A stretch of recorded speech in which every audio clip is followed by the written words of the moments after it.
Hi, everyone. Welcome to week 5. This week, you're also going to be focusing on poetry.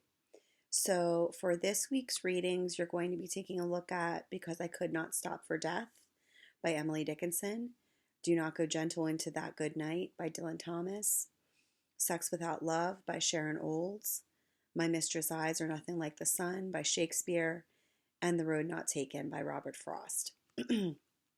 And what you're going to do for this journal is focus on a couple of questions. So you want to think about a few things. The first and foremost thing you want to be thinking about is which of these poems do you have a personal connection to? Um, which poem is something that you can think about relating to a situation that maybe has happened to you in your real life. And I'll give you an example.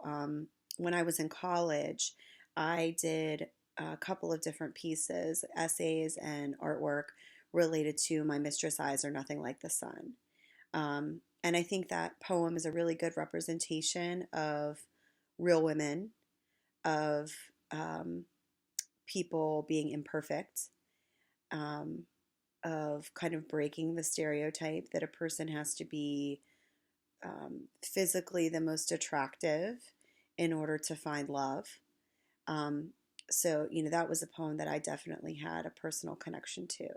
And I did some different types of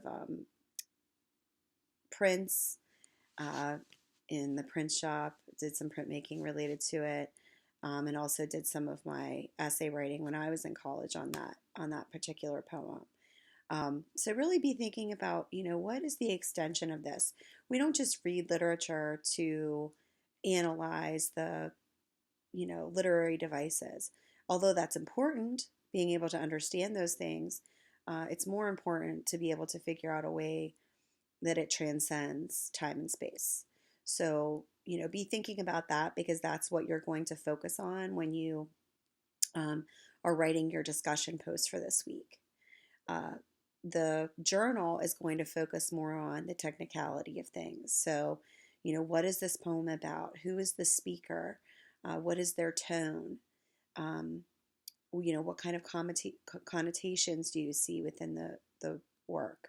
What images do they use? What figures of speech? What kind of symbols? And what do those symbols symbolize? Um, you don't have to answer all of the guiding questions. Just choose a few, and you're going to focus on those throughout your journal because your journal is only one page. So, answering all of the guiding questions is going to be quite difficult in one page.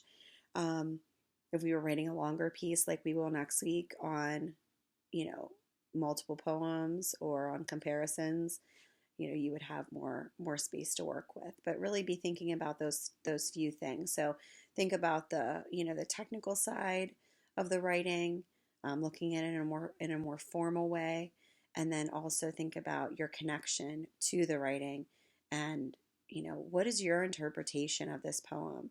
That's far more interesting than um, you reiterating something that you see on whatever that was, Schmoop or Wikipedia or what, there's lots and lots of interpretations out there. What's your interpretation? What's your voice? Um, so that's what I want you to be thinking about. So have a great week and let me know if you have any questions. I can't believe we're in week 5 already. We only have a few more weeks to go. And okay, happy Sunday.